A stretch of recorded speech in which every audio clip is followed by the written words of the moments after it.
A report by the CFP, or Certified Financial Planner Board of Standards, reveals that 97% of Americans have at least one financial priority for 2025. Topping the list of goals, 42% looking to reduce debt, 21% looking to save for a major purchase, and 14% looking to plan for retirement. These goals all revolve around one key aspect of financial planning: budgeting. Here with more, we've got good friend of the show, Michela Allocca, founder of Break Your Budget. Michela, great to have you back on. So how should people be setting up their budget for the new year?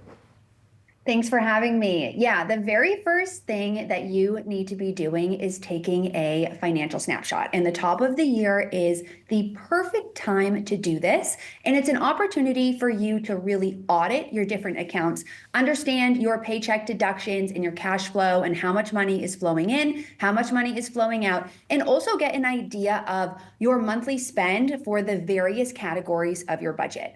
I like to follow what I call a zero-based 3-bucket budget, which sort of marries a few different budgeting methods into one, and it allocates every dollar of income that I earn towards either an essential expense, a financial goal, or a non-essential expense. And this really is the budgeting method I recommend you follow in 2025.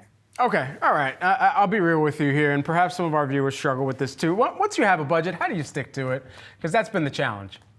Oh yeah, most people struggle with sticking to their budget, but my best tip for this is to set what I call a weekly money date. And this is something that you should make a meeting with yourself on your calendar, your work calendar. I like to do mine on Monday evenings at 5 o'clock when I'm wrapping up the day. And it's basically 10 minutes where you sit down and you track your numbers, you're updating your expenses, whether you do this manually in a spreadsheet or with whatever automated budgeting tool that you choose. And then you look at how you spend your money and you compare it to what your original budget was. And then if there are any discrepancies or any surprises or anything that didn't necessarily go to plan, take a moment and make some adjustments, because it's super, super normal for your budget to change, for your priorities to change, for things to come up. And I think what a lot of people struggle with is once one small thing goes awry, they completely throw their budget to the wind and they say, I'll do it again next month. But where you're missing is you should just make some small adjustments. You can make some tweaks and realign your spending, realign your budget, and that will really help with actually sticking to the original plan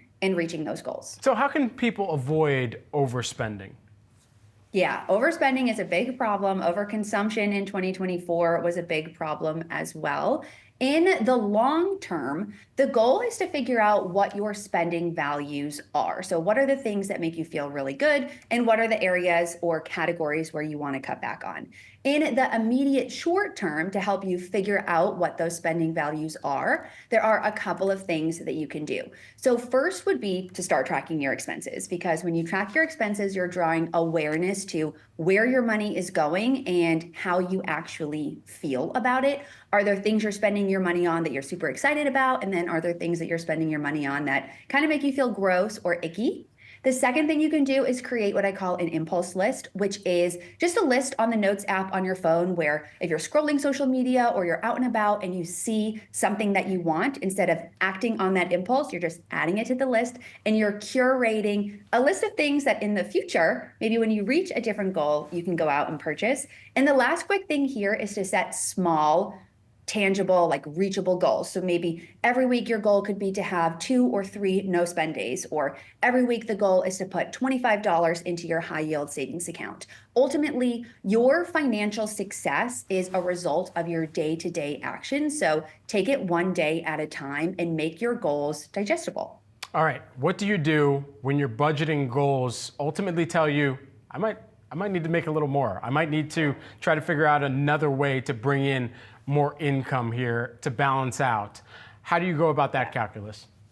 Absolutely. So, discovering that you need to make more money, I think, is a really integral step. And throughout 2025, you can make it a goal to increase your income in a few different ways.